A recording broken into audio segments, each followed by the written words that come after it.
The committee shall come to order. We are meeting today to consider 11 bills.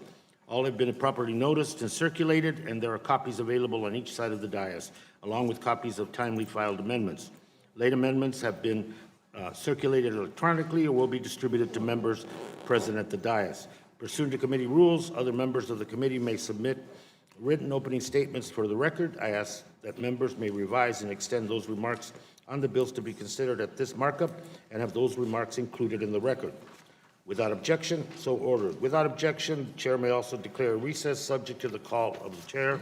And pursuant to Committee Rule 3I and House Rule 11, Clause 2, I announce that I may postpone further proceedings today on the question of approving any measure or matter or adopting an amendment on which a recorded vote has been requested and ordered. I have no opening statement to this markup, and with that, let me turn to the ranking member, Mr. Bishop, for your opening statement. I'm done. Let's go. Mr. Bishop has no opening statement. Thank you. So I'm HR 3723, Mr. Levin from California. The item for consideration is offered by the representative. I ask unanimous consent that the Subcommittee on Water, Oceans, and Wildlife be discharged from further consideration of the bill, and without objection, the bill will be considered as read and open to amendment. I will now recognize Representative Levin to speak on the legislation. Sir. Thank you, Mr. Chairman. I appreciate you including my Desalination Development Act in today's markup. My bill would increase the authorization for the Bureau of Reclamation's Desalination Grant Program. For a century, Southern California has been reliant on imported water. However, while water imports have allowed our region to grow and thrive, they're not sustainable. In fact, the state of California's policy is to work to reduce reliance on the Sacramento-San Joaquin Delta, where much of our imported water comes from. Water imports have also made communities in Southern California vulnerable when water is in short supply, as highlighted by the drought that lasted for much of the previous decade and included a few years that were the driest in the history of our state. We see the same with water supplies from the Colorado River that Southern California has depended on. That river is still suffering through a 2-decade-long drought with no end in sight. We're particularly vulnerable to drought in my district, spanning South Orange County and North County, San Diego. In fact, 73% of San Diego County's water comes from outside the San Diego region, while South Orange County imports 90% of its water supply. This means that we face serious risks when drought reduces imported water deliveries. And scientists have told us to expect more extreme weather events, such as drought, as the climate continues to change. So, what do communities do to address this challenge? Similar to a good investor, we diversify our water supply. First, we build water recycling projects like Orange County Water District's historic groundwater replenishment system, which has produced billions of gallons of water. And then we look to effective desalination projects, which provide a drought-proof water supply. In my district, we have 2 projects that have already received funding under the existing Reclamation Desalination Project Grant Program. The first is the Mission Basin Groundwater Purification Facility in Oceanside, which treats local brackish groundwater to provide 15% of Oceanside's water supply. It'll be expanding to generate another 900 acre-feet per year, thanks to a Reclamation Desalination grant. The second is the Doheny Ocean Desalination Project, which will produce up to 5,300 acre-feet per year of new local water once built. I'm proud that the project will be powered by renewable energy and will utilize subsurface slant wells, which are intakes located beneath the ocean bed, in order to better protect marine life. These are the type of important projects that Reclamation's desalination program has been funding, but new funding needs to be authorized to support additional drought-proof water projects.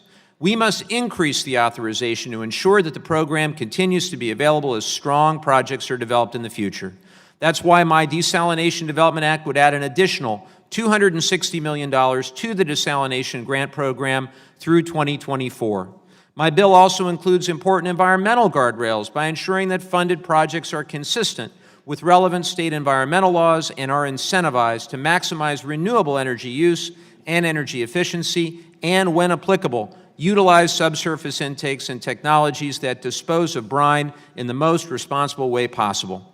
Ultimately, my bill will reduce imported water supplies from threatened ecosystems, such as the Sacramento-San Joaquin Delta in California. Now, you may hear those who oppose my bill make some claims. They may claim that desalination is too expensive and we should instead build only more dams. Besides the fact that the cost of desalination has come down as technologies have become significantly more energy efficient, this argument ignores the reality that communities must develop local water sources in order to increase resiliency to drought. Desalination projects are virtually drought-proof. My communities are not looking at them as sole sources of water, but they are an important part of our water supply equation. You may also hear the claim that we shouldn't fund desalination projects, but instead extend temporary water operations changes that were made under the Winn Act.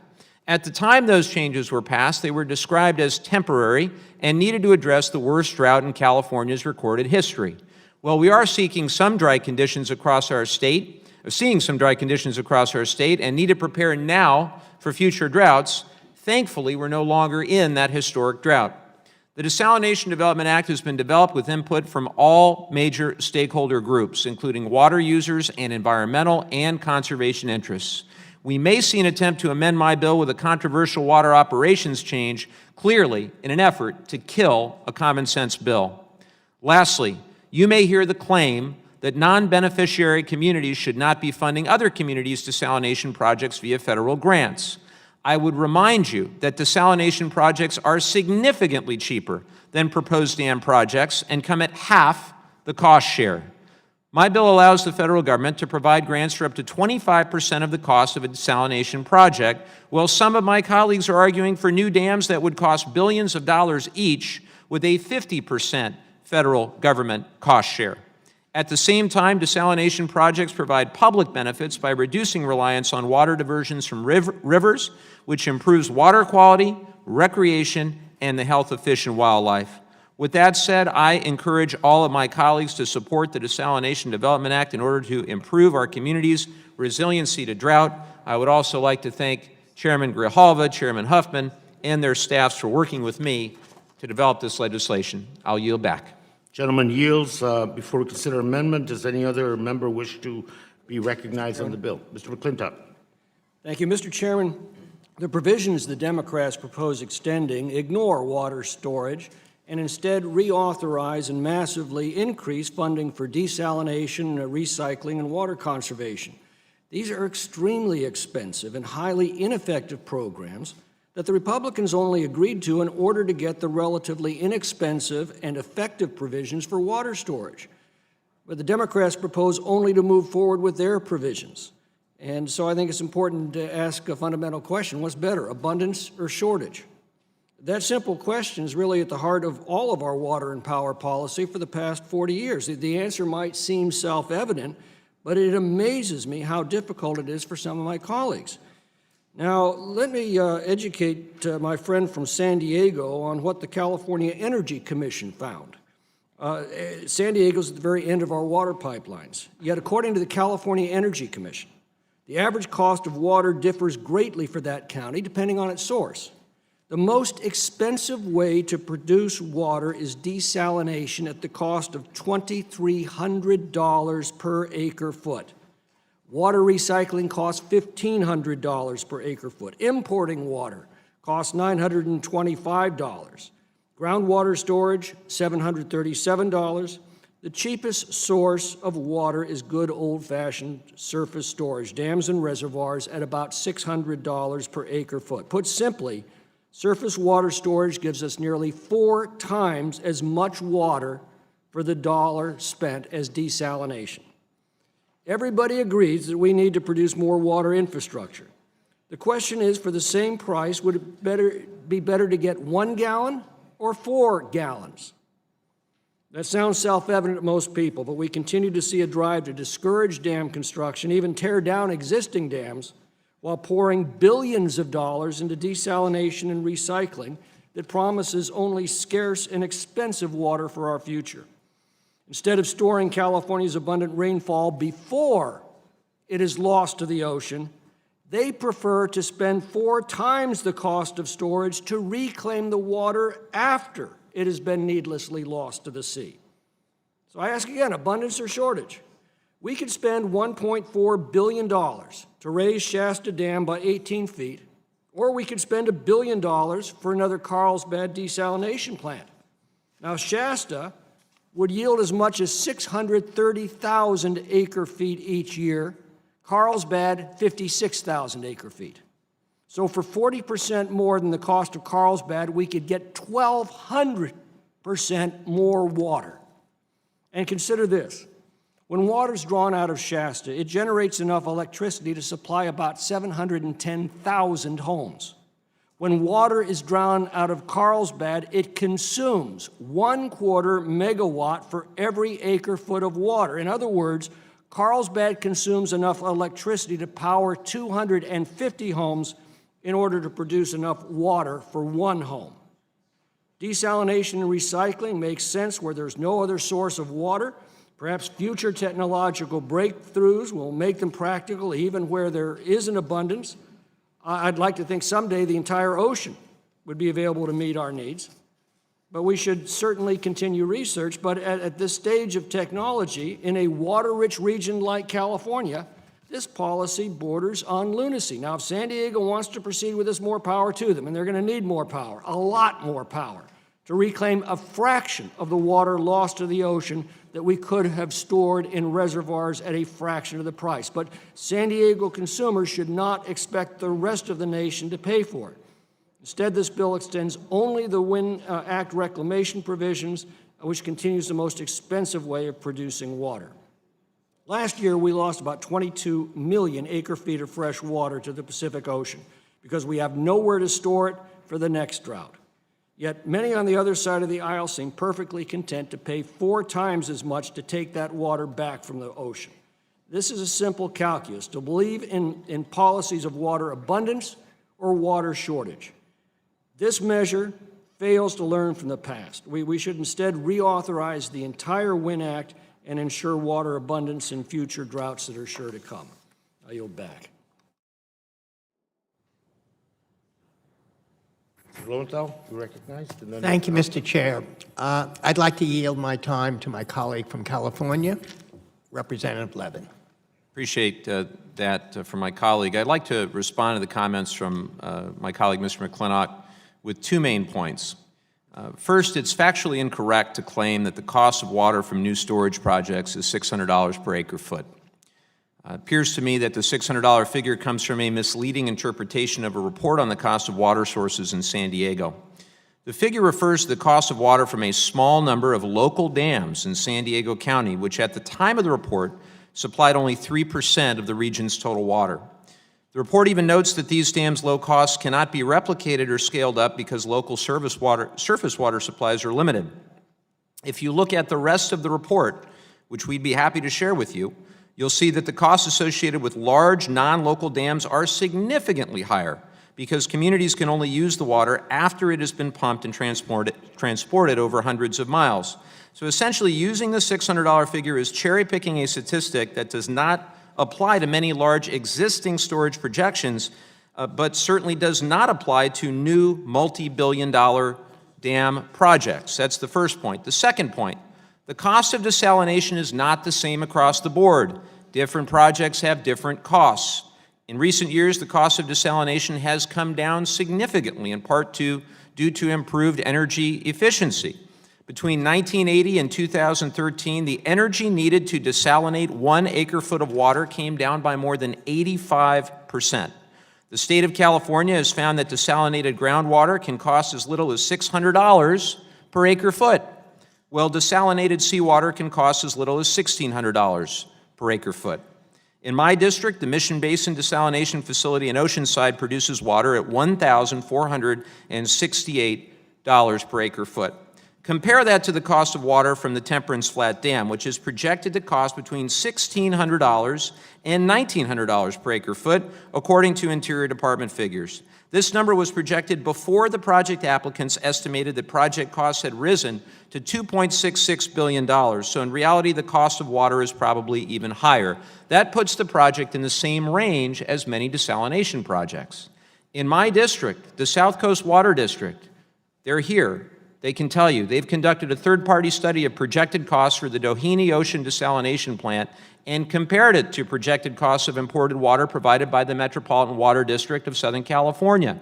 They found that 1,000 gallons of water desalinated at Doheny will cost approximately $1.75 more than water imported by Met. That's $1.75 per 1,000 gallons of water in order to make a critical investment in drought resiliency. It's also important to note that the Reclamation Desalination Program caps grants at 25% of the cost of a project, while dams are allowed a federal government cost share of twice that size. Well-designed desalination projects can be cost competitive and play an important role in diversifying vulnerable water supplies. Those are the facts, and I appreciate my time, and I'll yield back.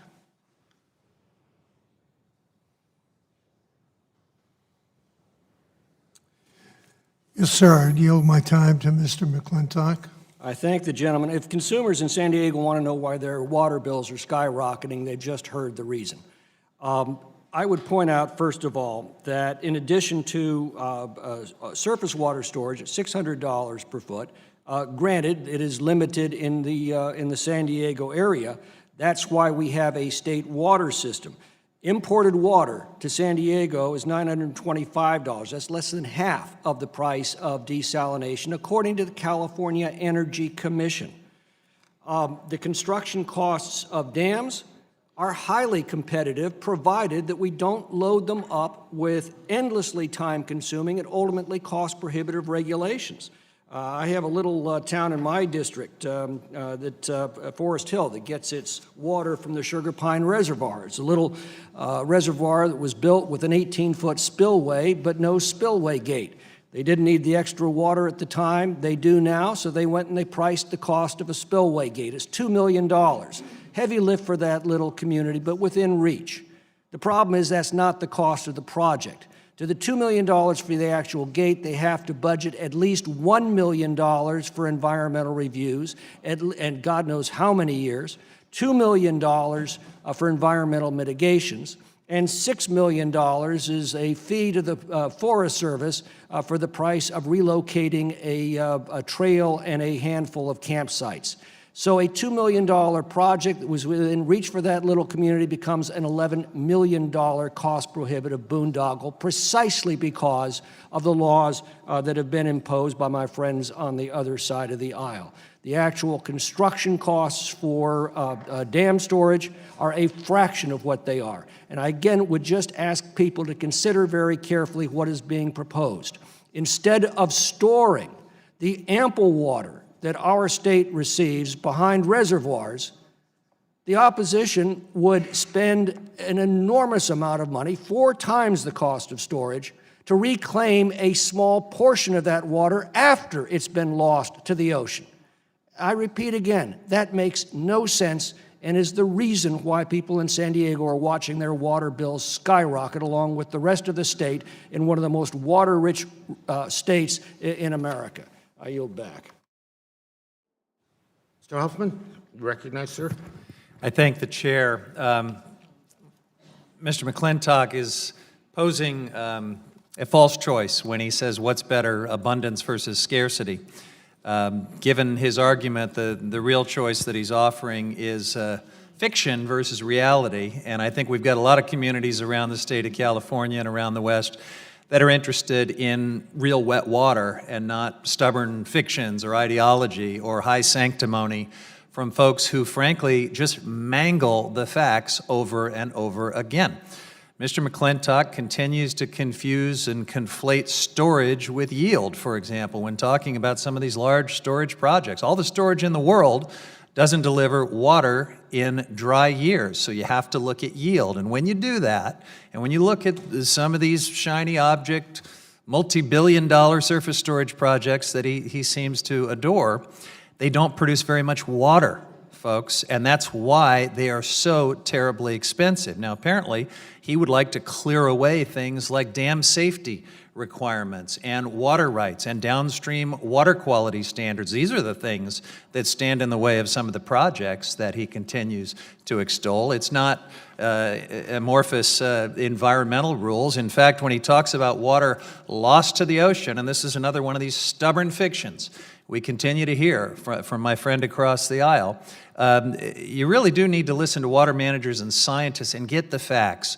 not the sanctimony and the ideology. There's a recent study in San Francisco Estuary and Water Science Journal that found that during the 2010 through 2018 period, 89% of Central Valley water that flowed out into San Francisco Bay was the result of salinity control and infrastructure constraints.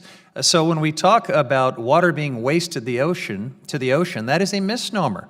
We're talking about water quality standards that exist for a really important reason, and that is to prevent communities from having their water supplies salt up because of seawater intrusion. So again, I'm sorry to introduce just boring, stubborn old facts into this conversation, but communities around California and around the West are much more interested in wet water than sanctimonious speeches. And if you look at the programs we're considering today, some communities want to do desal, some communities want to do water recycling.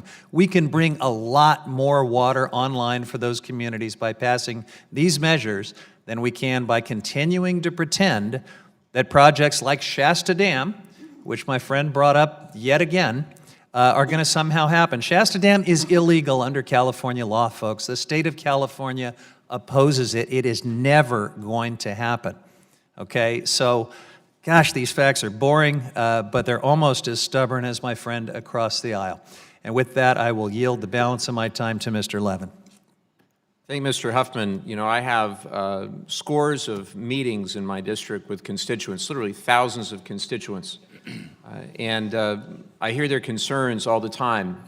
And not once in those 3 years of meetings have I heard somebody bring up the cost of their water bill. So I'd encourage Mr. McClintock perhaps to actually speak to some of my constituents. But what I do hear is concerns about water reliability. I hear it a lot. Different projects have different benefits. In the case of desalination, we can't ignore the importance of reliability, because unlike many other water supply projects, desalination projects provide a virtually drought-proof water supply, because desalinated water is not directly linked to weather conditions such as droughts, which are becoming more frequent and more severe due to climate change. Desalination projects provide more reliable water supplies than other water projects because they develop local water supplies for communities, which minimize the threat of water supply cuts from water exported from hundreds of miles away. Communities that have not diversified water supplies and are reliant on imported water from large water projects can face significant water supply threats. That's the challenge, that's the concern that I hear about. In fact, the three main aqueducts that deliver water to Southern California crossed the San Andreas Fault 32 times. An earthquake that cuts off deliveries to South Orange County, as an example, or North San Diego County, could be devastating to the communities in my district. Water desalination technology helps mitigate risk in the inevitable event of drought and seismic activity. And I'll yield back. Gentleman yields. Mr. Bishop. The rules on the floor require that no speeches be given in second person. I think it's one of those things that we ought to try to emulate here in the committee as well. I certainly don't have the ability of seeing into someone's motivations or hearts at any time. I do have a question for Mr. McClintock, if you would. I heard one of the ideas thrown out here is that storage is not really good because there could be a drought.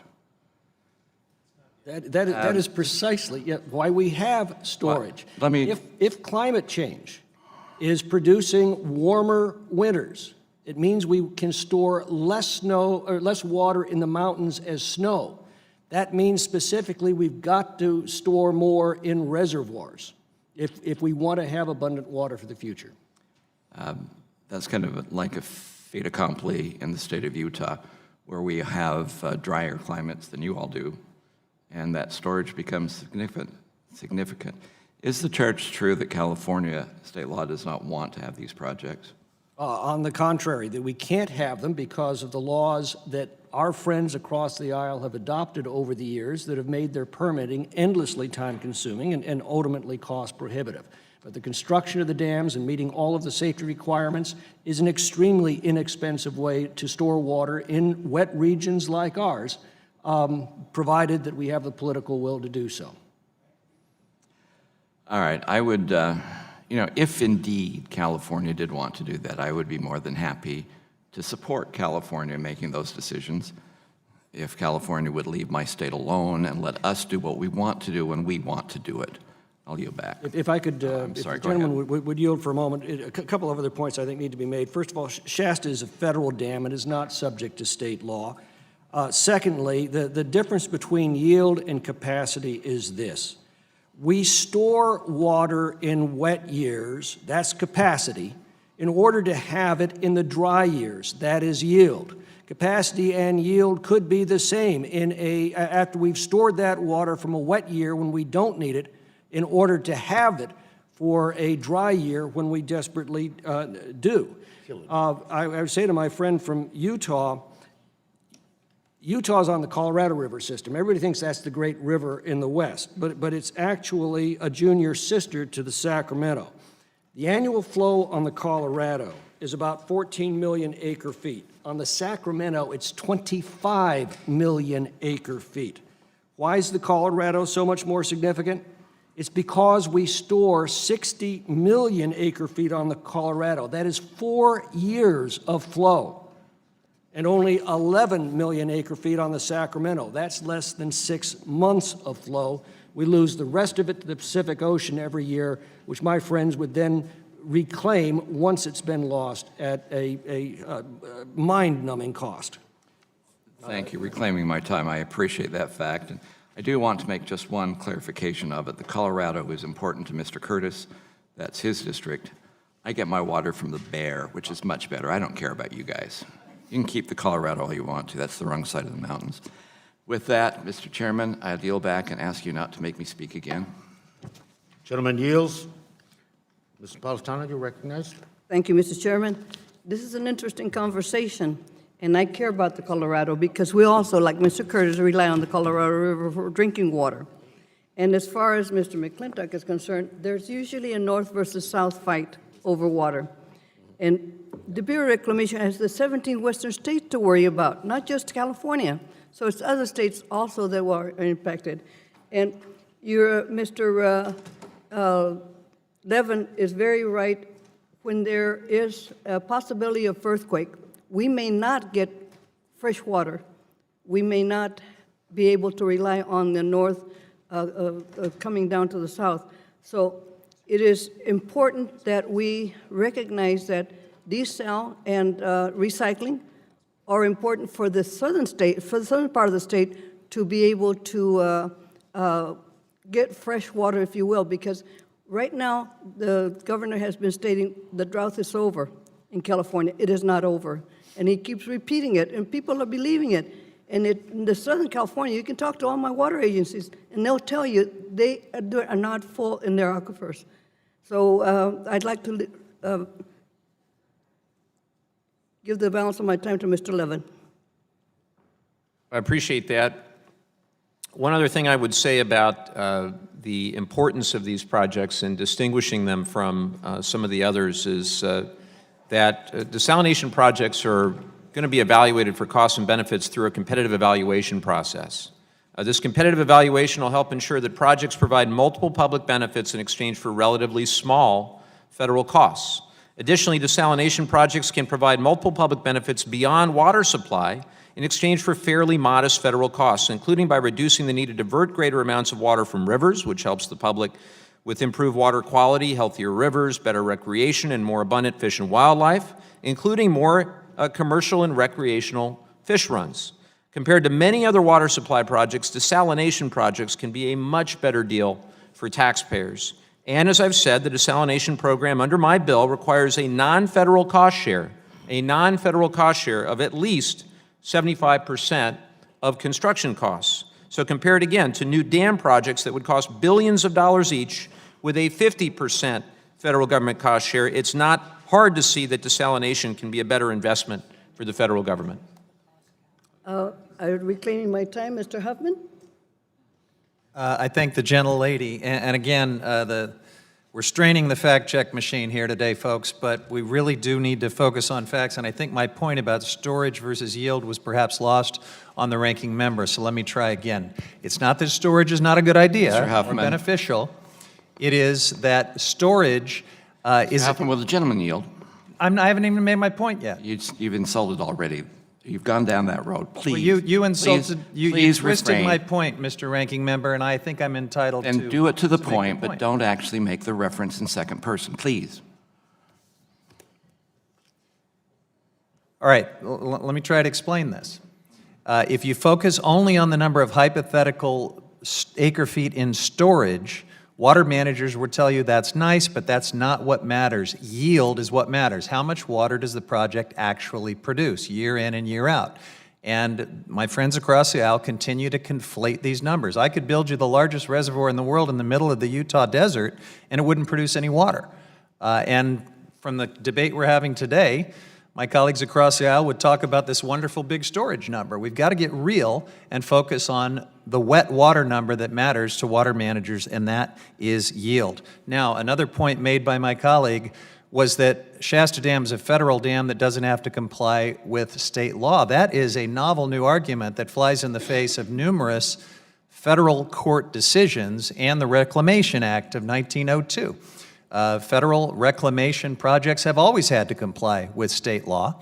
And unless we're making new law here in the committee today, they're going to have to continue complying with state law. And what the gentleman is stating would be a sweeping new preemption standard that I doubt many Western states would actually want to see. Finally, again, keep coming back to this number of $600 per acre feet for storage. That is an existing local dam in San Diego, and it's cherry picking from a portion of a report. You could not find new surface storage anywhere in the state of California for $600 an acre foot. You just can't. The projects that my colleagues across the aisle continue to talk about are more in the order of $1,500 to $2,000 per acre foot. And again, we've just got to come back to the facts. That makes them quite competitive with desal and water recycling. I yield back. You back. If there's no further debate on, we can begin the amendment. Chairman, Gentleman is recognized. thank you. I yield my time to Mr. McClintock. I appreciate that. I just need to correct a couple of points. Number one, the argument that Shasta is subject to state prohibitions, that very argument was made by the opponents of the new Malonis in the 1970s, and the Supreme Court found exactly the opposite. With respect to the confusion between yield and capacity, let's get back to basics here. Capacity is what the dam can hold. Yield is what the dam can release in different years. And in different years, that yield is very different. In a wet year, we fill up the capacity. We store the water. That's why we build the dams, so that they can yield back that water in dry years. In a particularly dry year, the capacity of the dam is going to be the same as its yield. Most of the time, it will be less than that because less water is needed. But the capacity is the amount that the dam can yield. We don't build these dams to efficiently dump that water into the Pacific Ocean. We build these dams to assure that water from wet years is available to us in dry years. That is the difference between capacity and yield. And my friend seems to misunderstand this every time the discussion comes up. Would the gentleman yield for a little further clarification? Let's take, for example, Temperance Flat, one of the huge new dams that many of my colleagues across the aisle continue to support. Now, on paper, that storage number is very impressive. It's over 1 million acre feet. But the actual amount of water it can deliver, the yield, is what matters. And that number is shockingly low. No, it's closer to 100,000 acre feet a year, and I could get you that in two reclamation projects. Reclaiming my time. Number one, Temperance Flat is off-stream, not on-stream. And number two... Temperance Flat is on-stream. That's incorrect. It's on-stream. So we'll get another fact check in place. I stand corrected on that point.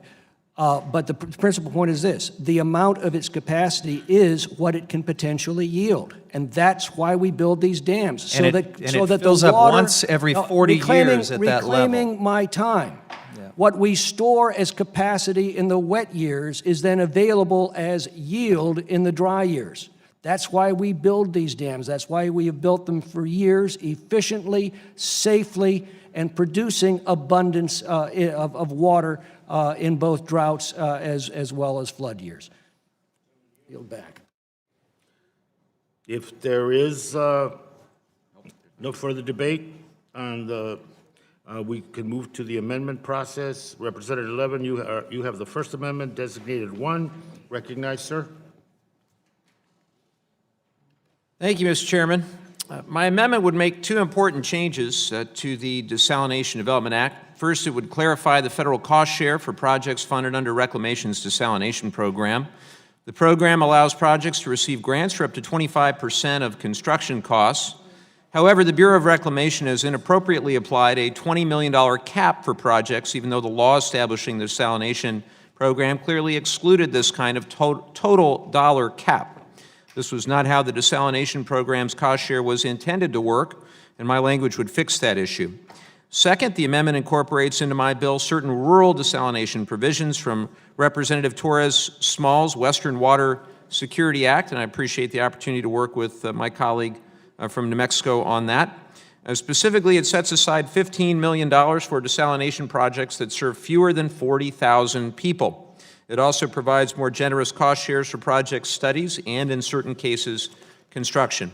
I appreciate Representative Torres Small's willingness to work together to ensure rural communities have the resources they need to be resilient to drought. Thank you, Mr. Chairman, and I urge my colleagues to support this amendment. Thank you, sir. Any further discussion on the amendment? Hearing no further debate, the question is on the Levin Amendment number 1. All those in favor indicate by saying aye. Aye. All those opposed, no. No. In the opinion of the chair, the ayes have it. The ayes have it. And the amendment is agreed to. Is there any other amendments on the legislation? If there are no further amendments on the question is now on adopting the bill as amended and ordering it favorably reported to the House. All those in favor indicate by saying aye. Aye. All those opposed, no. No. In the opinion of the chairs, the ayes have it. I'd ask for roll. Gentlemen request a recorded vote, and this vote will be postponed pursuant to the prior announcement.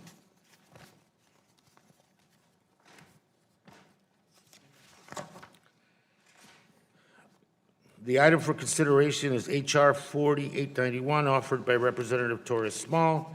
I ask unanimous consent that the Water, Oceans, and Wildlife Subcommittee be discharged from further consideration of the bill, and without objection, the bill will be considered as read and open to amendment at any time. I will now recognize myself to speak to the legislation.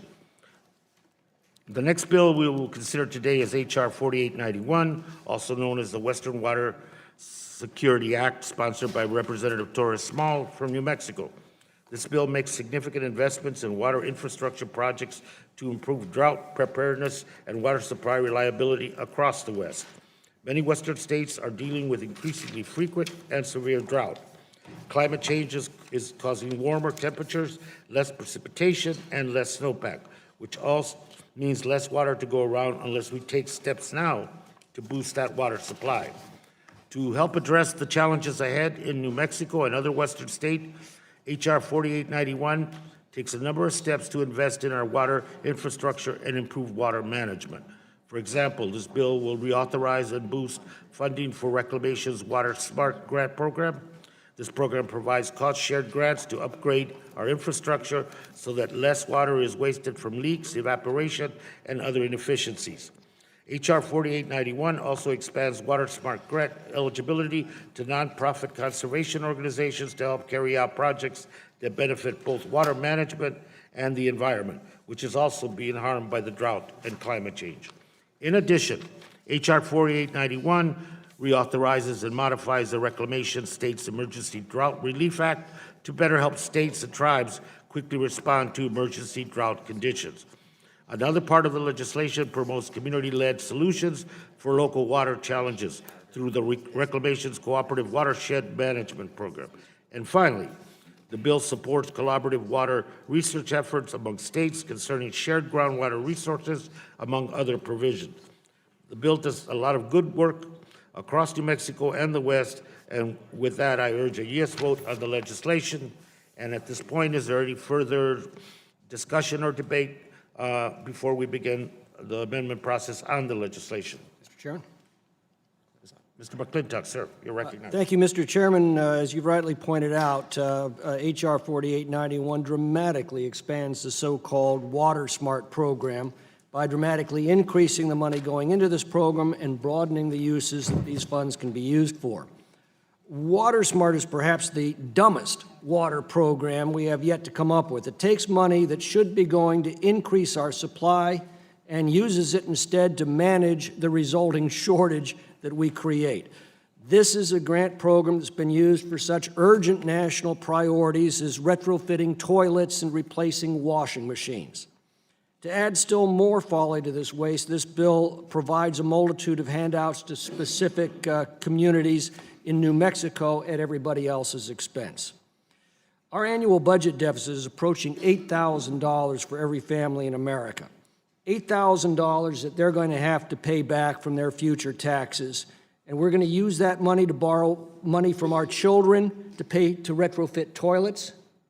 I appreciate the intention of the program. It's to promote water conservation, but it should not fall to taxpayers of one community to pay for water conservation measures in another. Nor does conservation by itself address our supply problem. We have abandoned the water projects that once produced abundant water, paid for those who purchased that water. Taxpayers shouldn't be on the hook for that, and they certainly shouldn't be forced to buy their neighbor a new washing machine.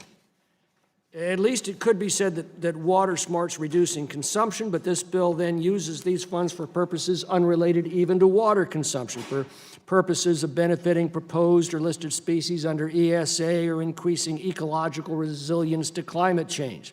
That's the Democrats' vision of the future.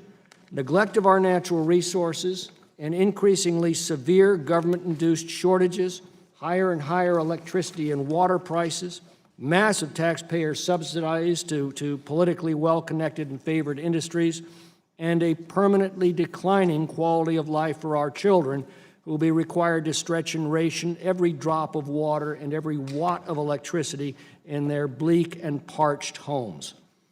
The principal provisions of the Winn Act was something very different, a vision of abundance, of clean, cheap, and plentiful hydroelectricity, great new reservoirs to store water in wet years to assure abundance in dry ones, a future in which families can enjoy the prosperity that abundant water and electricity provide and the quality of life that comes from that prosperity. In the Winn Act, we provided for the Democrats' priorities of expensive and scarce water, but we balanced them with Republican priorities of cheap and abundant water. This bill moves us dramatically backwards.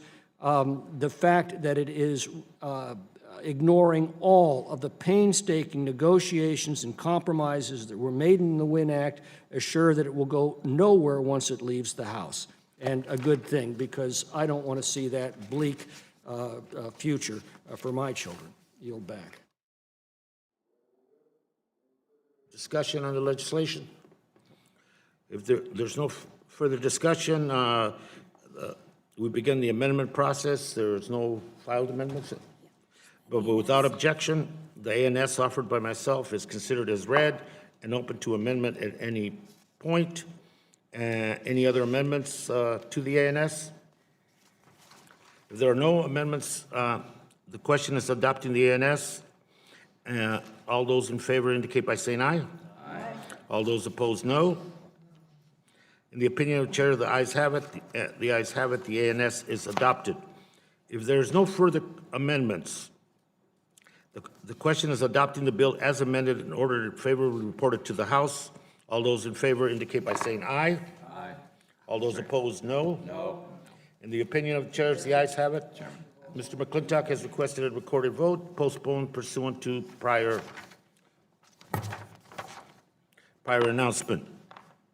The item for consideration now is H.R. 2473, offered by Representative Harder. I ask unanimous consent that the Subcommittee on Water, Oceans, and Wildlife be discharged from further consideration of the legislation, and without objection, the bill is considered as read and open to amendment at any time. I will now recognize myself on the legislation. H.R. 2473, known as the Save Water Resources Act, includes several provisions that aim to improve water supply reliability in California's Central Valley and throughout the West. The West water supply has already taken a big hit because of climate change. For example, the Colorado River is still in a 2-decade-long drought, which the science shows has been caused in part by climate change. That's why we have to enact legislation, that's what my legislation 2030 into law recently to support important water conservation measures until 2027, but much more still needs to be done. The water supply picture for the West will only get worse if we don't take further action. This bill takes an all of the above approach and makes significant investments in cost-effective water infrastructure projects, including surface and groundwater storage projects, water reuse projects, desalination, and other water efficiency projects.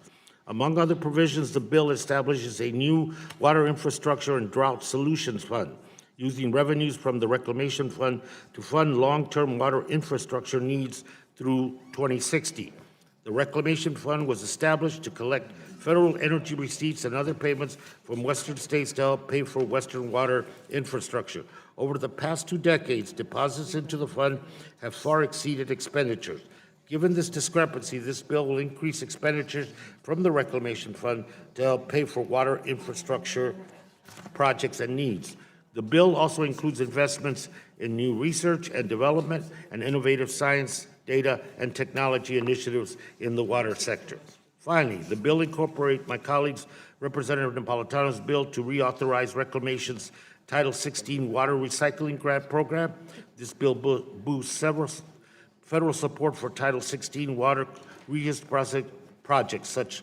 These projects provide a virtually drought-proof water supply for numerous communities.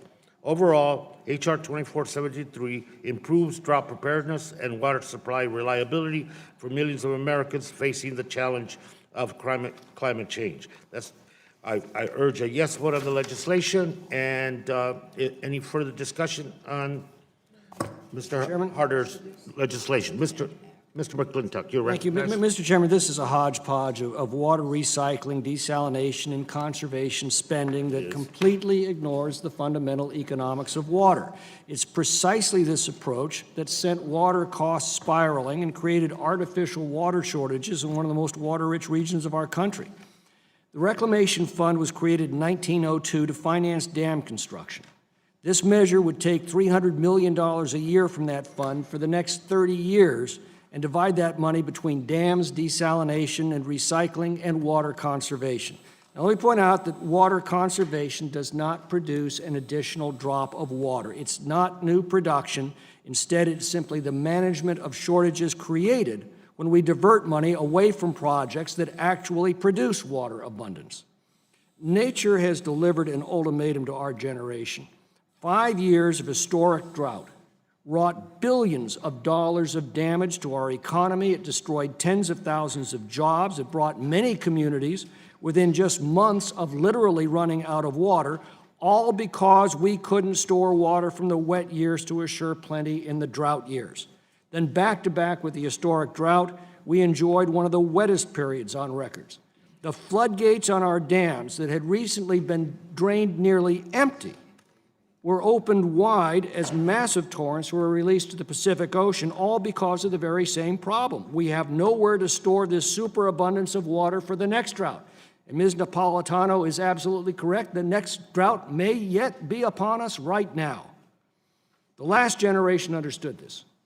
They built the dams and the aqueducts that we still rely upon today. They did so through the beneficiary pays principle.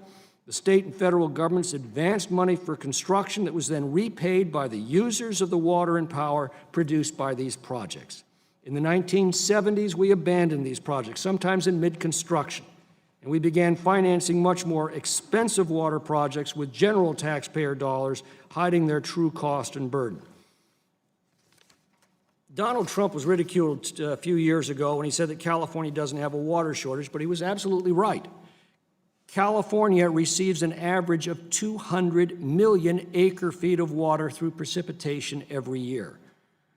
That's 4,500 gallons of fresh water every day for every man, woman, and child in the state. So we don't have a water shortage. The problem is that water is unevenly distributed over time and distance. And under legislation soon to take effect, despite nature delivering 4,500 gallons of fresh water every day for every person in the state government is moving to limit residential water use to 55 gallons per person per day. God might be generous, but the government certainly is not. This measure raids the reclamation fund of 2/3 of the money we set aside for water storage. The remaining third is made available for surface or groundwater storage, yet it completely ignores the most cost-effective and shovel-ready water project in our state, raising Shasta Dam by 18 feet. That project is ready to go. It could store an additional 630 acre-feet at a fraction of the price of the projects that are to be funded in 2030. The dam was supposed to be raised, by the way, by 200 feet. It's designed to be raised by another 200 feet.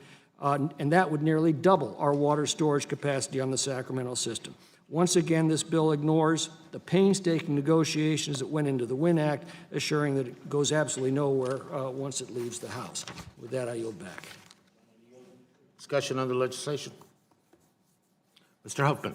Thank you, recognized, Mr. sir. Chairman. You know, somewhere between this Dickensian bleak house scenario and the prosperity gospel where new dams are the only things we can consider and they'll somehow magically make it rain and snow and solve all our problems, there's actually a whole host of solutions that water managers in California really want to implement, and they can produce wet water year in and year out, and they can do it far more cost effectively than new dams, and they can do it far more reliably. And the great news is they can produce a heck of a lot more water for California and the rest of the West than all of these new dams combined. And yet we keep running into the stubborn ideology across the aisle that would obscure that seemingly obvious fact and a bunch of common sense tools that we should be able to support. Mr. Harder's bill is one of several bills today that is trying to support those kind of tools. It's trying to support it through programs that provide an even better deal for U.S. taxpayers, better matching rates, for example, than these huge new surface storage boondoggles that some across the aisle keep pushing. And again, a heck of a lot more water and a heck of a lot more reliably year in and year out. Now, just to continue, the fact-check cleanup that unfortunately has become necessary in this conversation, reference was made earlier to the new Maloney's decision, apparently for the proposition that federal dams don't have to comply with state law. That's not what the new Maloney's decision says. The Supreme Court acknowledged that Congress can preempt state law, but Interior cannot. And Congress has not preempted state law when it comes to Western water projects. In fact, I'll just quote from that decision that we heard about earlier today. The Supreme Court said that Congress has consistently reaffirmed that the Secretary of Interior should follow state law in all respects not directly inconsistent with congressional directives. So again, back to the facts. And just one more factual cleanup. California state law is not imposing an individual rationing mandate. This comes up over and over again. They have stated a planning target, not an individual mandate. I yield back. Gentleman yields. Recognized. Thank you very much, Mr. Chairman, members of the committee. I wished we had more members here because there's language in the form of an underlying amendment that has come to my attention this morning that I think is problematic as it relates to the precedent that it sets that will impact potentially other pieces of legislation that we look at. And it's an important language change, I think, and one that I think deserves the full consideration of the committee. And I'm making reference to page 8 of these amendment in the nature of a substitute to H.R. 2473. Page 8 says, and I read it to the members of the committee, and I'm supportive of WIFIA projects. I've been supportive of a whole, actually I'm a principal co-sponsor in this bill, which makes it even more awkward from my perspective, Mr. Chairman and members of the committee. But it would, and I think we need to, I've supported every reauthorization of WIFIA since I've been here, but it would quantifiably demonstrate a net ecosystem benefits in excess of required, this is in excess of required existing environmental mitigation measures or compliance obligations pursuant to state and federal law if an eligible project is a dam or a water storage project, unless. Now, there was a couple carve-outs here, which I'm wondering what the logic of the carve-outs there, which would include Sites Reservoir, which would include Del Porto. I think both of these are important storage projects. But it doesn't, as an example, exclude San Luis Reservoir. The Bureau's studying to retrofit for seismic conditions San Luis Reservoir, and they're thinking they can possibly expand it an additional 120,000 acre-feet of water. And so consequently, Mr. Chairman and members of the committee, with this new standard, it would impact the beneficial uses, and we discussed beneficial uses as it relates to clean drinking water, as it relates to irrigation, and as it relates to other municipal and industrial uses. So under a new grant program, these carve-outs, well, for sites Del Porto and Los Vasqueros, which are all projects I support, by the way, what's the logic of carving these out, allowing them to go forward, not to meet this higher standard, but then saying that other projects, in fact, must meet this new threshold, and it's not defined. I mean, what I'm trying to understand, what it means to, and maybe the author can explain it, but I think it's it could be unlimited. If we're trying to balance our groundwater with Sigma, or if we're trying to bring clean drinking water to communities in the valley that don't have clean drinking water, and these reservoirs then must, in the future, demonstrate a net ecosystem benefit in excess of what's required under existing environmental mitigation measures or compliance obligations pursuant to both state and federal law. So I think this is very problematic. I think it. Could the gentleman give for a quick explanation? Sure. So I appreciate that, and I'm happy to work with the gentleman on what is intended by this amendment, but those projects in particular have gone through a very rigorous review by the California Water Commission and each been found to have met a very high public benefit threshold. That is the reason why they are carved out. So, but and in terms of the net ecosystem benefit, I can explain why I think that's consistent with other public benefit well, but my standards response that have been applied. or my question to Congressman Huffman is that why would not other projects like the retrofit for San Luis Reservoir for the seismic purposes, and would it not yet have to go through these same requirements that sites Los Vasqueros and Del Porto is? Of course it would. Some might, but some No, might of not. course it would. They always have to comply with state and federal law. Only for state water bond funding. Well, no. This is new, it's different, and I think it really, under the law of unintended consequences, poses great concern from my perspective. Okay. Gentlemen, time has expired. Anyone else? Mr. Cox. Yeah, thanks very much, Chairman.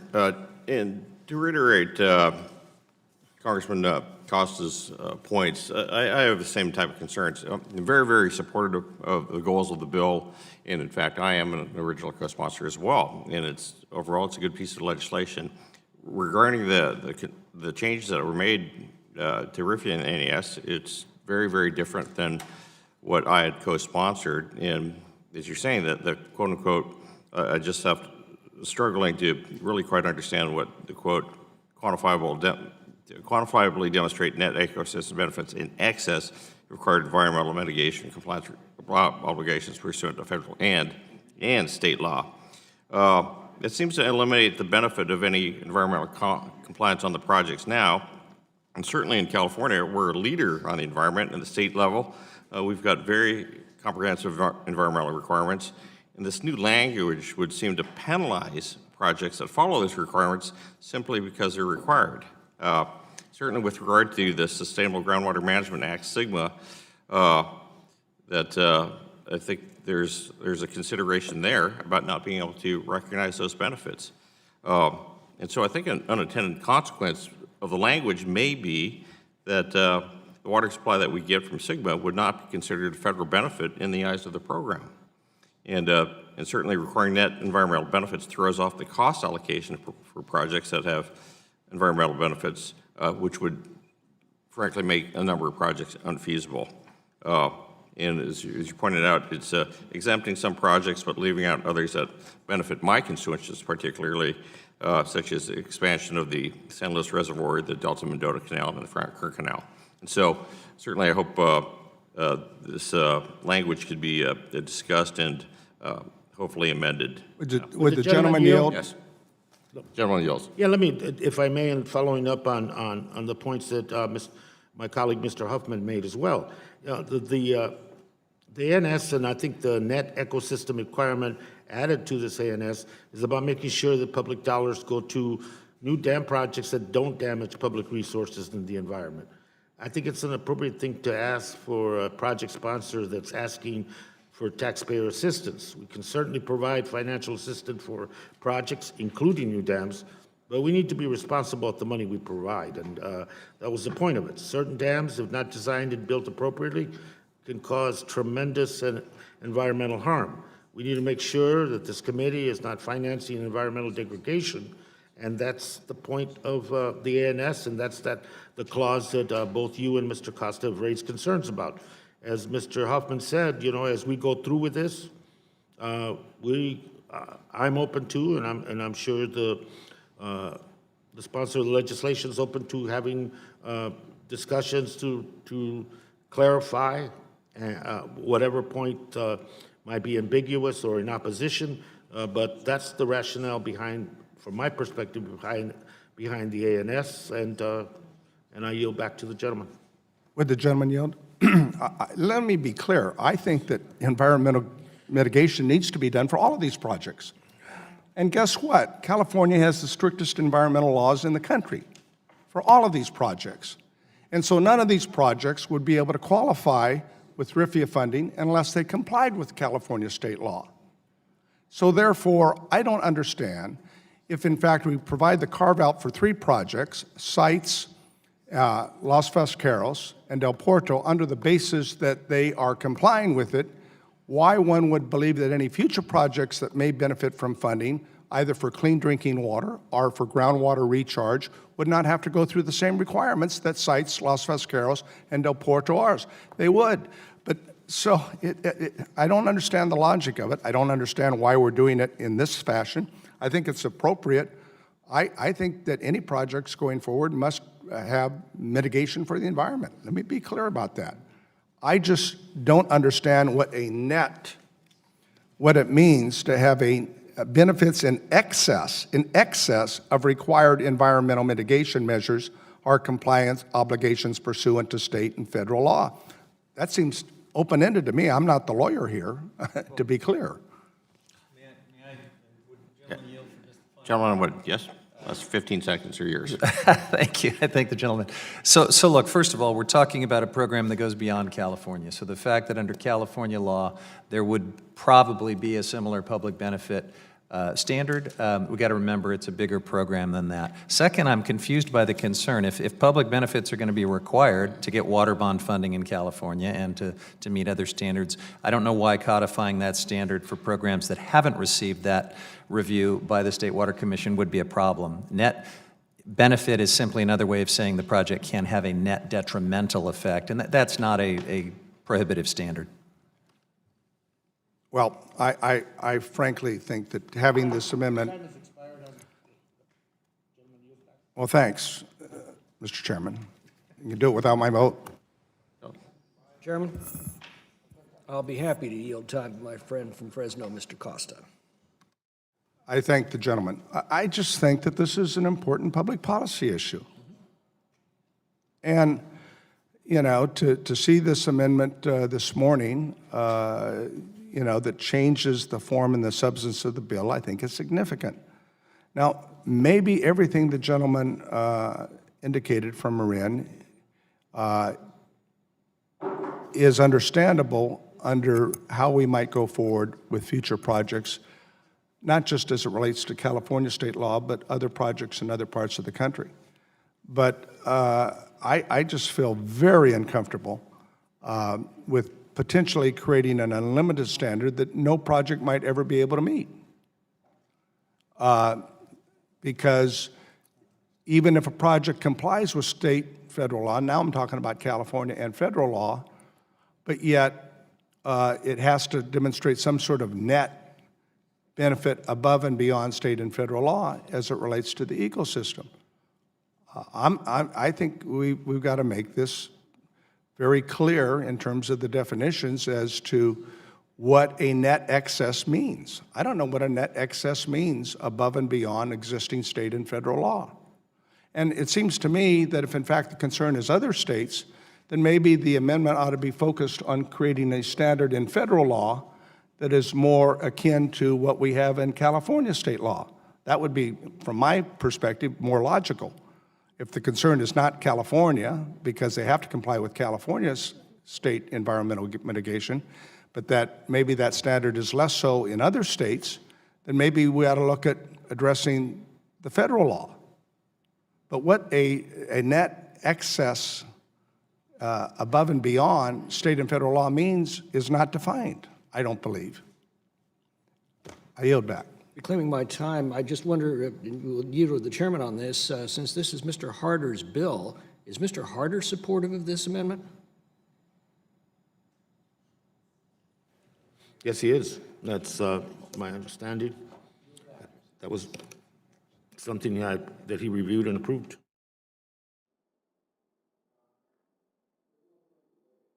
On the amendment process, without objection, the ANS offered by myself is considered as read and open to amendment at any point. Representative McClintock, you have the First Amendment designated number 1. You're recognized, sir. Thank you, Mr. Chairman. My amendment simply extends all of the Winn Act provisions for the water bills we've been discussing today, including this one, completely shred the painstaking negotiations that produced the Winn Act in 2016, which passed Congress with broad bipartisan majorities and was signed into law by President Obama. As is necessary for any bipartisan agreement, both sides had to give and take. And I was in those negotiations. They were difficult, they were time-consuming, they were often acrimonious, but ultimately they produced the compromises that brought the two sides together and brought this provision into reality. We Republicans made major concessions on programs that we believe are expensive, poorly conceived, and largely ineffective in addressing our pressing water needs, as we've discussed today. But we did that in order to get the Democrats to agree to provisions that they didn't like, to expedite water surface storage, promote fish hatcheries, adopt sound forest and watershed management reforms, and afford flexibility in the management of our water resources. The Winn Act has been lauded by water agencies across California as a major legislative breakthrough. However, many of its provisions are due to expire next year, and it needs to be reauthorized in order to continue the progress that it's begun. That's not what's before us today in the 4 bills that we're marking up. Instead, the Democrats are only extending the provisions they like while ignoring the provisions supported by House and Senate Republicans, and many Democrats, I might add. This makes a mockery of the bipartisan negotiations that we successfully concluded in 2016, and it assures that these bills are going nowhere once they leave the House. This amendment extends all of the provisions of the Winn Act, including the desalination and recycling programs that Democrats support, and the surface water storage and watershed provisions that Republicans support, honoring the agreement the parties made when adopting the Winn Act 4 years ago.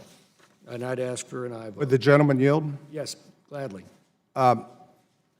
Having been one of the lead authors in the authorization of the Winn Act with Senator Feinstein and others, I think it did reflect a compromise, as most important legislation does, on both sides. And I hopefully believe that at some point in time here in the next year or so, we'll be able to come together again with a bipartisan compromise to reauthorize the Winn Act. For those who have criticized the Winn Act, I find it interesting that today we will vote on 4 different measures that reauthorizes aspects of the Winn Act. Obviously, it wasn't all bad. Obviously, it wasn't all bad.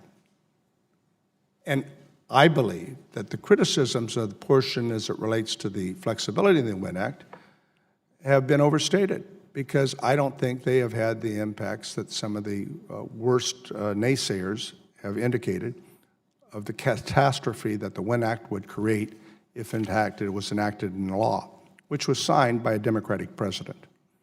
So I will vote for the extensions of it, because it's consistent with my view that the whole Winn Act ought to be reauthorized. But clearly, I think that if, in fact, we're going to do that, and if any of these 4 separate pieces of legislation to reauthorize certain aspects of the Winn Act are going to be successful, it's going to require that same sort of bipartisan compromise that we reached 3.5 years ago. And, you know, we all know around here it's par for the course to pick things you like and ignore things you don't like. Okay, I get that.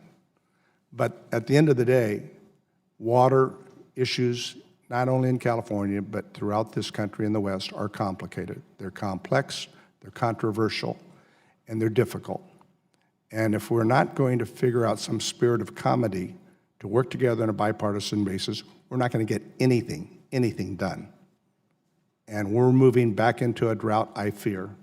And God help us if, in fact, we're back in those conditions and we have not responsibly acted to try to deal with all the water tools in our water toolbox to solve water quality problems, environmental issues, and water supply issues, as well as the environmental needs of our country and our state in California. I yield back.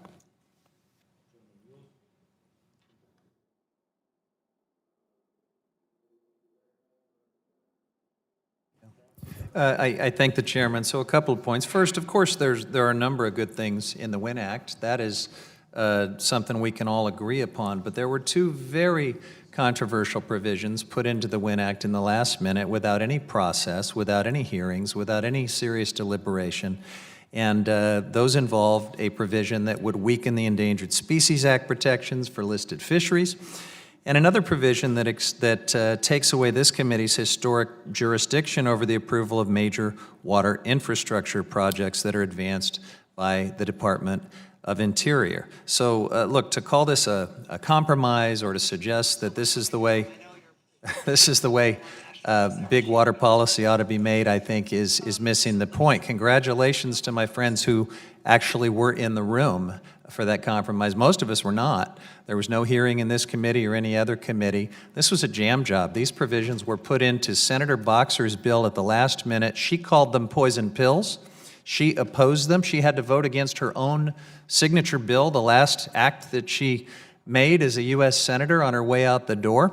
They're enormously controversial, and they only passed not because a Democratic president supported it, not because there was bipartisan support, but because Democrats desperately wanted to provide relief to the city of Flint, to provide them the support they deserved for their water quality tragedy. So this was cynical partisan politics at its worst. Now, if we want to seriously consider whether these very controversial provisions should be re-extended, especially permanently, we should do it right. We should have a hearing, and I will commit to have that hearing in my subcommittee. We should talk about how they're working. What are the pros, what are the cons, and we should provide the transparency and the deliberateness and the regular order that was lacking when this highly controversial poison pill was inserted to hijack Barbara Boxer's bill several years ago. This is a poison pill amendment today. Let's do it right. Let's vote against this amendment, and let's discuss this in the light of day with transparency and deliberation. I yield back. Any further discussion on the amendment? Hearing no further debate on the question. The question is now on amendment number 1. Mr. McClintock. All those in favor indicate by saying aye. Aye. All those opposed, no. No. The opinion of the chair is the noes have it. The noes have it. Mr. McClintock has requested a recorded vote, and that is postponed pursuant to prior announcement.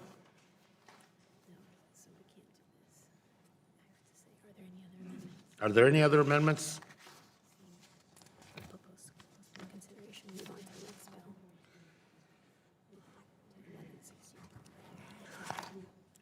The next item for consideration is H.R. 1162, offered by Representative Napolitano. I ask unanimous consent that the subcommittee on Water, Oceans, and Wildlife be discharged from further consideration of the bill, and without objection, the bill is considered as read and open to amendment. I'll now recognize Mr. Chairman. Representative Napolitano to Mr. Chairman, speak to the point of order. Did we vote on the final passage of the measure? No. Postpone. There is a pending amendment. Your amendment's pending. Okay, thank you.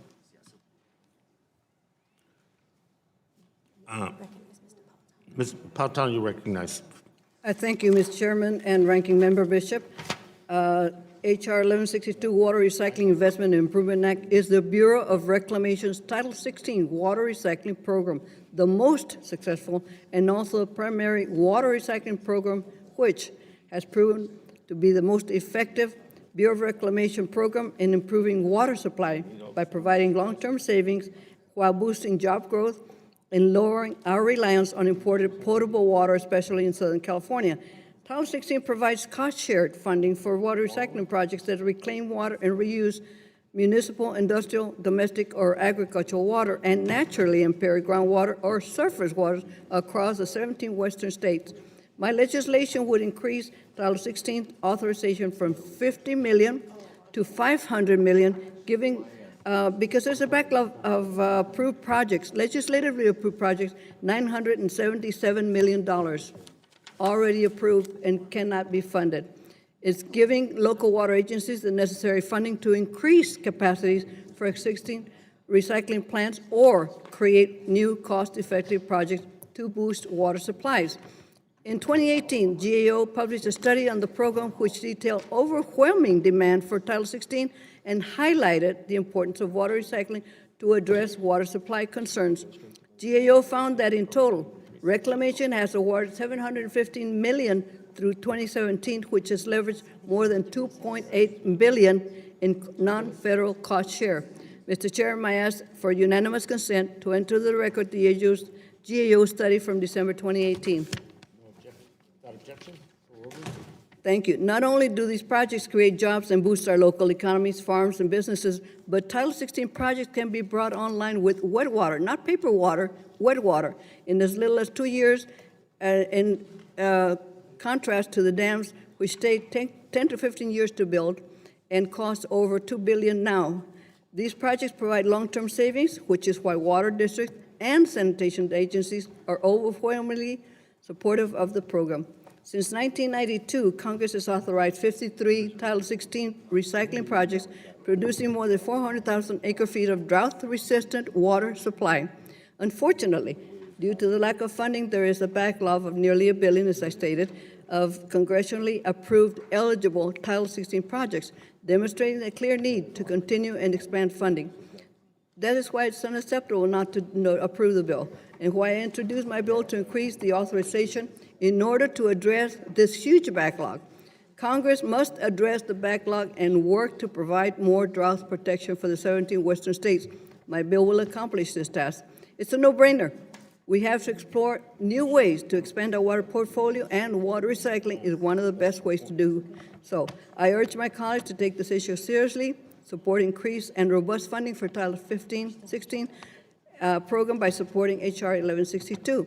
Mr. Chairman, I ask for unanimous consent to enter the record 7 letters of support from HR 1162 from water districts, sanitation agencies, and associations such as Aqua and Water Reuse, which represent hundreds of water agencies across the West.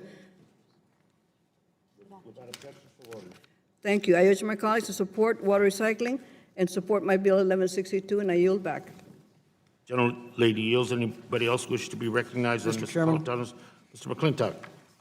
Without going over the ground we've already covered, I do need to raise an additional objection to this measure and the others in their utterly unsound financing provisions that they extend as they pursue projects that are highly expensive and ineffective. We've traditionally financed our water projects through the beneficiary pays principle. The federal government fronts the money for construction, but that money is then repaid by the users of the water through the fees they pay for that water. That assures that the users pay for their own water without robbing their neighbors, and that the price of these projects is accurately reflected in the fees paid by water users.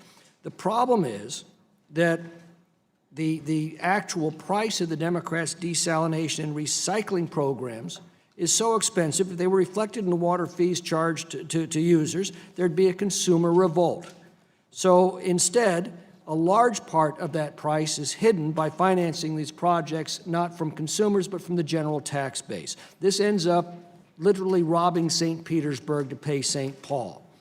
Why should the water users in one community who are paying for their own water needs through the beneficiary pays principle be robbed to pay for a very expensive system that exclusively benefits another community that isn't paying the full cost of their water decisions? Again, going back to Mr. Levin's bill, San Diego wants to pay that price for the water it consumes. They want a desalination plant that consumes enough electricity to power 250 homes in order to generate enough water for one home. I say more power to you. Good luck with that. But don't reach into my community through the IRS to pick the pockets of my constituents in order to pay for it. That's exactly what the Democrats are proposing. The reason the Winn Act contains such provisions at a much reduced appropriation from that which the Democrats are proposing today is, as I said earlier, because it was necessary as a compromise to get the provisions that are actually soundly financed and cost-effective. But once again, the Democrats are ripping up that agreement, which, by the way, passed by overwhelming margins in both houses. In the Senate, 78 to 21. In the House, 360 to 61. But instead, they're only going forward with the provisions that strike their fancy, which is why this bill is going to go nowhere from here. I yield back. Gentleman yields. Before we consider amendments, anyone else wish to be recognized on the bill? Mr. Huffman. I thank the chairman. Now, the state of California, again, some facts. The state of California estimates that the recycled water projects along the lines of what Mr. Napolitano's bill would support, range in cost from $300 to $1,300 per acre foot. That is a lot less than the new surface storage projects that we continue to hear extolled by my friends across the aisle. And the great thing about Title 16 is it receives a 75% match on project construction costs from local non-federal partners. Compare that to the approximate 50% match that you get with those huge, much more expensive surface storage projects, which, by the way, produce a lot less water and have less code benefits. And I think we've got a much better proposition for the U.S. taxpayer. So with that, I yield the balance of my time to the gentlelady from Southern California. Thank you, Mr. Huffman. The argument that Northern California, Mr. Huffman, always brings forth is that we have plenty of water. We don't in Southern California. And we need to find alternative ways to be able to meet the demand and, frankly, to be sure that we don't have a drought situation in Southern California. But beyond the water supply benefits, Title 16 projects provide many benefits to the public, including pollution prevention by reducing wastewater discharges into the streams, lakes, and beaches. It also reduces the need to divert water from rivers, that are public, which helps improve water quality, supports healthier rivers, better recreation, and abundant fish and wildlife, including important commercial and recreational fish runs. Compared to many other water supply projects, Title 16 projects are much better deal for taxpayers. You talk about the cost. There's now a fact that the prices are getting more equal to producing the water locally and to desal. They're getting more lower because there is new technology that is proving to be much effective and less costly. The bill raises the cap for Title 16 projects, not been adjusted for inflation in 25 years. And I think it's time that we took a look at it and decided that we need to help the communities that provide a lot of the economy for the rest of the nation. And I yield back. Gentleman yields. Anyone else wish to be recognized on the, before we go to amendments in the legislation?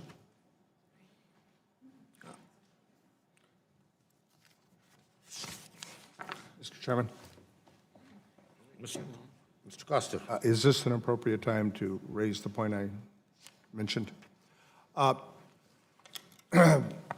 We are, at this point, going to vote on the amendments and then final passage. I'm just trying to figure out where we are. Yeah, Is that, that's the plan. okay? So we've debated all the amendments and the bill, and we're ready to, No. We're in Mr. oh, no, then I'll allow Ms. Napolitano's measure to go forward. Representative Napolitano, you have the First Amendment designated number 1. You're recognized.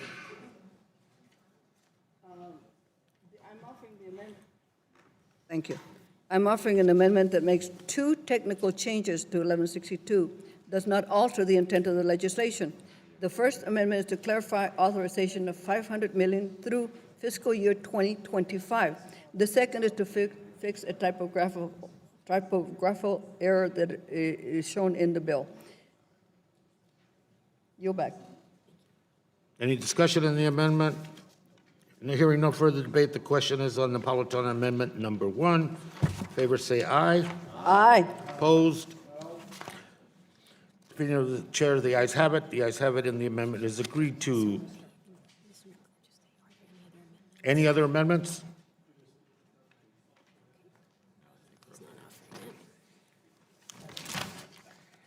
If there are no further amendments, the question is on adopting the bill as amended and ordering it favorably reported to the House. All those in favor indicate by saying aye. All those opposed, no. In the opinion of the chair, the ayes Chairman, have on it. that, I'd ask for roll call. Gentleman asked for recorded vote. Let's go.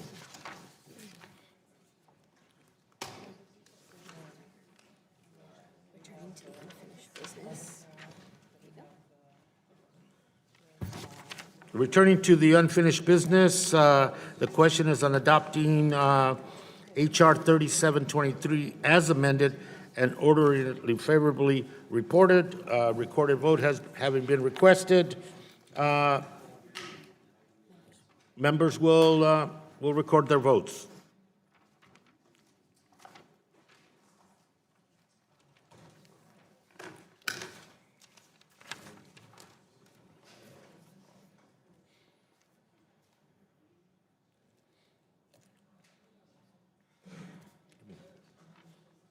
Just give me the script, sunshine.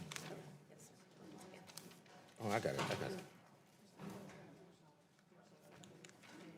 And this is as amended, this one?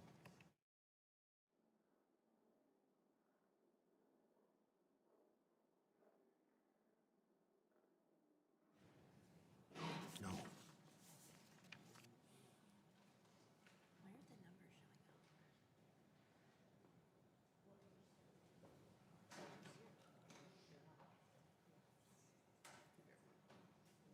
Where are we at?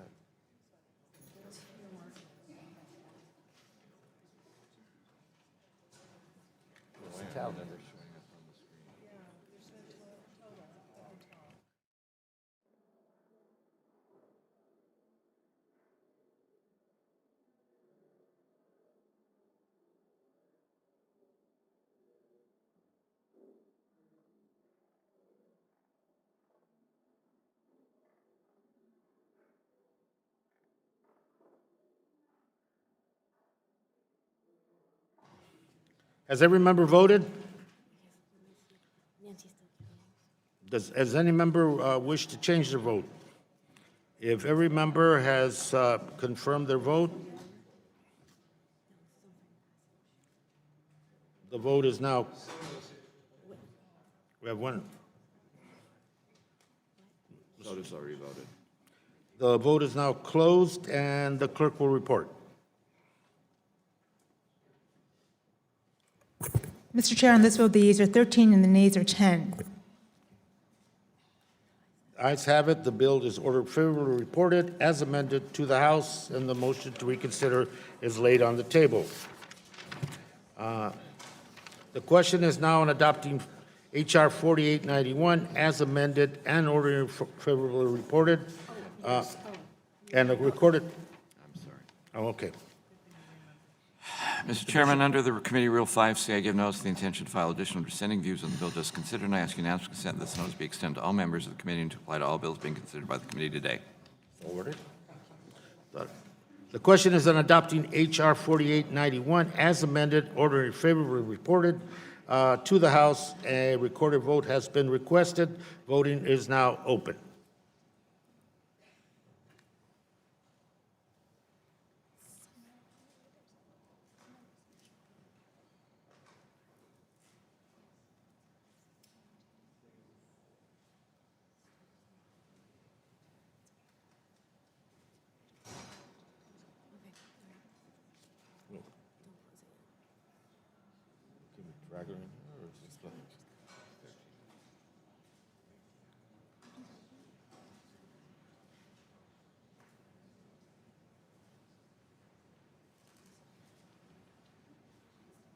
For Ms. Dingle. Has every member voted? Any member wish to change their vote? If every member has confirmed their vote, the vote is now closed, and the clerk will report. Mr. Chair, on this vote, the yeas are 14 and the nays are 11. The ayes have it. The bill is ordered favorably reported as amended to the House, and the motion to reconsider is laid on the table. What's that? We have that many amendments. Oh, just that one, right? Returning to H.R. 2473, the question is on the unfinished business, the amendment to my ANS. And first vote is the amendment designated McClintock number 1. Members will record their votes.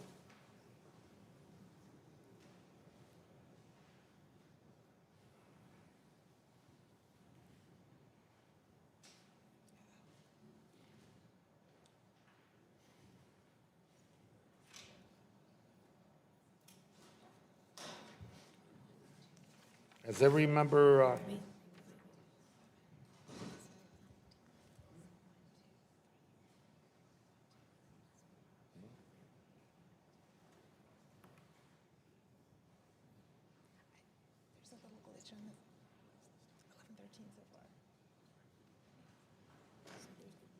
has every member voted?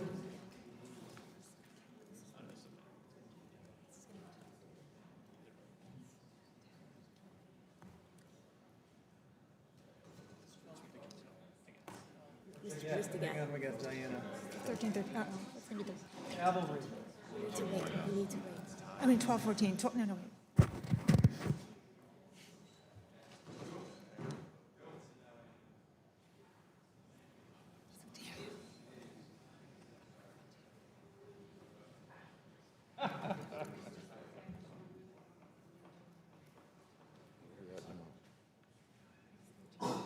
So what is it, 14, right? Has every member voted? Does any member wish to change their vote? If every member has confirmed their vote, the vote is now closed, and the clerk will report. Mr. Chair, on this vote, we have 14 yeas and 13 nays. I'm sorry. I'm sorry.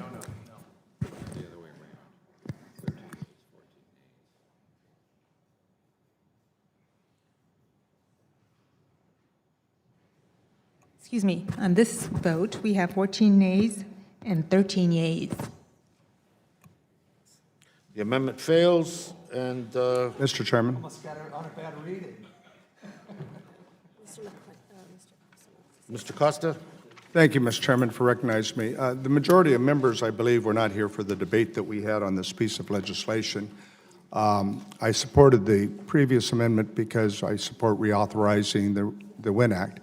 This next measure is the amendment in the nature of a substitute that has a definitional change that I have concerns with. I'm going to vote no on this, but I will vote for final passage of the bill. Both Congressman Cox and I had a conversation with Congressman Harder, the author of the measure, and he's indicated that the problem language that I have, he intends to work with to reach some sort of an agreement as it relates to the definition and what it means in excess. With that explanation and that agreement by the author of the bill, I will support the measure, realizing that it has to be worked out, and obviously it will go to the Rules Committee and it will go to the floor, and we'll see if it's worked out satisfactory. And obviously, I want to give the author at this point the benefit of the doubt, but frankly, I think this language is very problematic for the members that were not here as a part of the debate. It creates a standard in excess of existing state and federal law that I don't believe is defined. I would urge you to carefully look at it and make your own determination. Thank you, Mr. Chairman. The question is on my ANS as amended to HR 2473. Although, no, my ANS to HR 2473. All those in favor indicate by saying aye. Aye. All those opposed, no. And the recorded vote has been requested. Voting is now open.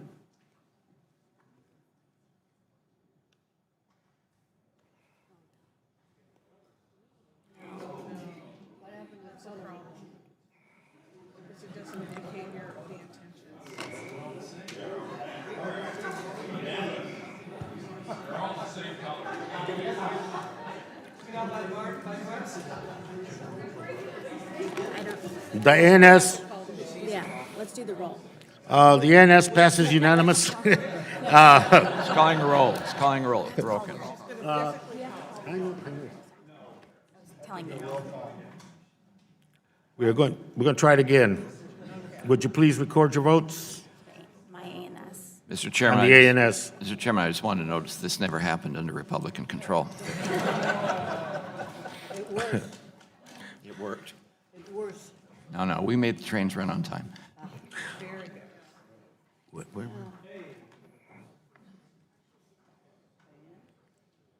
am I? What am I?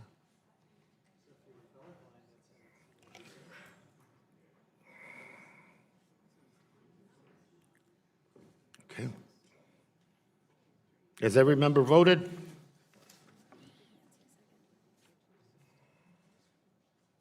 Has every member confirmed their vote? The voting is now closed, and the clerk will report.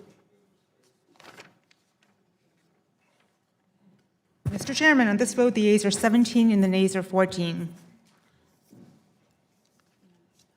The amendment is adopted, and the question now is on adopting HR 2473 as amended and favor reporting to the House.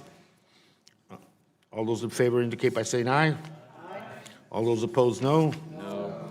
The opinion of chair, the ayes have it. Mr. McClintock, who's a recorded vote. The voting is now open.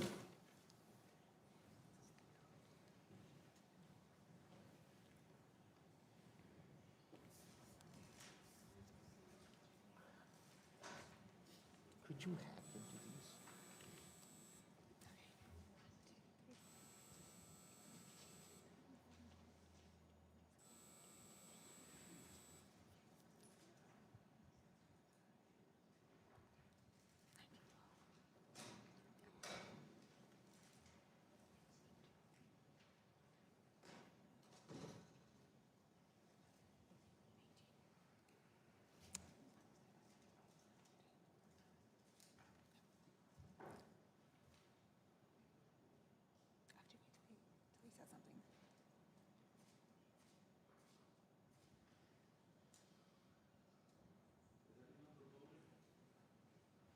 Every member voted. Everybody confirmed their vote. Voting is now closed, and the clerk will report. Mr. Chair, on this vote, the yeas are 19 and the nays are 12. The ayes have it. The bill is ordered favorably reported as amended to the House, and the motion to reconsider is laid on the table. Next order of business, the question is on adopting H.R. 1162 as amended and ordering it favorably reported to the House. A recorded vote has been requested. Members will record their vote.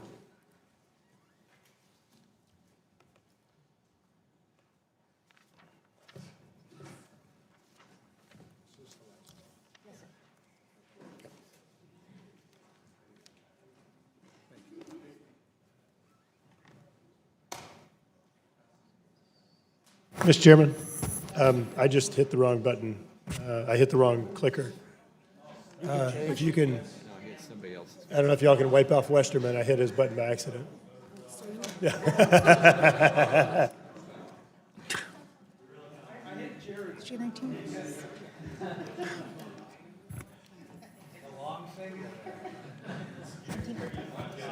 Heads up. What are you looking at?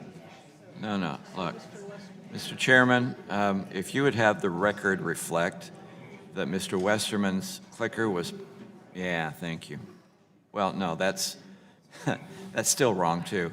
Just have the record reflect that Mr. Westerman's clicker was touched by an errant finger that should keep its hands to himself, and that he is actually not present, nor did he cast a vote in this cycle. So ordered, Mr. Chairman. Has every member voted?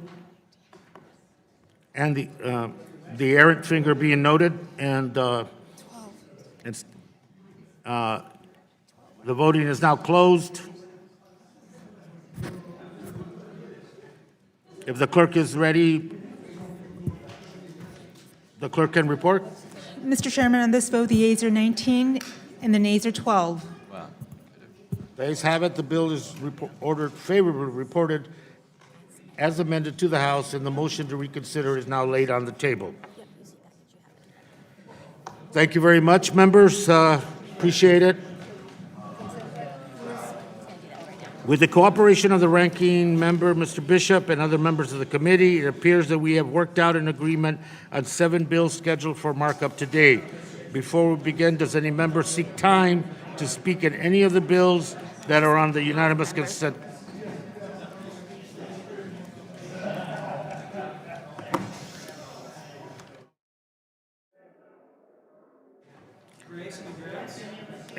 As we've done before, I'll make a single UC motion to discharge the agreed upon bills. I ask unanimous consent that the Subcommittee on National Parks, Forests, and Public Lands be discharged from further consideration of H.R. 139, H.R. 3094, H.R. 3250, H.R. 3349, H.R. 5068. I ask unanimous consent that the Subcommittee on Indigenous Peoples of the U.S. be discharged from further consideration of H.R. 4153. I ask unanimous consent that the Subcommittee on Water, Ocean, Wildlife be discharged from further consideration of H.R. 5126, and without objection, so ordered. Now I ask unanimous consent that the following bills be adopted and ordered favorably reported as described to the House of Representatives. H.R. 139 with an A&S offered by myself. H.R. 3094 with an A&S offered by myself. H.R. 3250 with an A&S offered by myself. H.R. 3349 with an A&S offered by myself. H.R. 4153. H.R. 5068 with the ANS offered by myself, H.R. 5126 with the ANS offered by myself, and an amendment number 1 to the ANS offered by myself. Without objection, so ordered. Without objection, the motions to reconsider are laid on the table, and without objection, the long titles of H.R. 139 and H.R. 5126 are amended. Mr. Graves, you recognize? Mr. Chairman, if it were not for coronavirus, I might come over there and hug you. I just want to say, H.R. 5129, I want to thank you for working with us. I want to thank my friend Mr. Huffman from California. As you know, we've had a lot of discussion about red snapper and species management. As we discussed in this committee during the hearing, this legislation addresses an issue where we are senselessly having the death of species that are a highly valued both commercial and recreational fish. We have worked together with CCA, with the Center for Sport Fish Policy, with the Teddy Roosevelt Conservation Partnership, American Sport Fish Association, many others.